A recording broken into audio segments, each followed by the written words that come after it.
Hello and welcome to our Towfoot Alliance Church update for the weekend of April 25th. A few years ago, I pedaled from Airdrie to Saskatoon as part of a cycling fundraiser. During this trip, we pedaled 140 kilometers per day for 6 straight days. I remember how good it felt when I reached the finish line, yet there were stretches each day and one especially windy morning when it felt like the end of the day or the end of the journey would never come. There's times I feel that way about this pandemic. We're making headway as people are immunized, but infections and hospitalizations are still far too high, and it feels like we'll never reach the finish line. I encourage you to hang in there. We will get past this current wave. We'll get to the point where businesses, schools, and churches can fully reopen when restrictions are lifted. I have high hopes for the summer and the fall. In the meantime, I'm glad that we can continue to hold in-person services and that the warmer weather will provide us with opportunity to visit outdoors.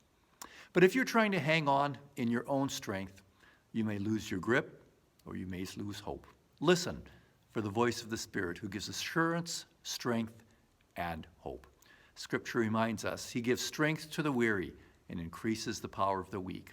Even youths grow tired and young men stumble and fall. But those who hope in the Lord will renew their strength. They will soar on wings like eagles. They will run and not grow weary. They will walk and not faint. From Isaiah 40, verses 29 through 31. The email version provides a link to register for either the 9:30 or the 11 o'clock service. And of course, you can join the live stream at 9:30 or join that live stream any other time following. It's available on our YouTube channel and through our church website. I ask you to pray. Pray along with me this week for some of the following matters. Pray for our Board of Elders as we're meeting on Monday, April 26th.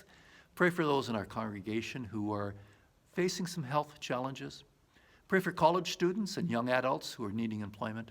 And pray for those who are isolated and especially seniors who cannot visit in person with their family members.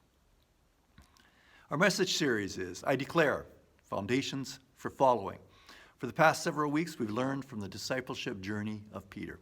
Next weekend, we're going to conclude this series with communion, guided by Peter's comments about our salvation accomplished by the precious blood of Christ. This weekend, we consider the passages in Acts where Peter and John clashed with the authorities, and passages in 1 Peter where Peter calls us to submit to human authorities. Key texts for that are in Acts 4:18 through 22, Acts 5:27 through 32, and 1 Peter chapter 2, verses 11 through 17. But for further background, I encourage you to read all of Acts chapter 4 and 5 and all of 1 Peter chapters 2 to 3, and to consider Peter's perspective on how we relate to human authority.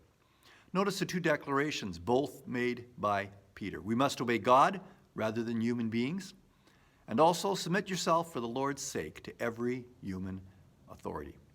Now, applying those principles of Scripture isn't always simple. How do we follow both those principles at once? It will be interesting to explore that question this weekend.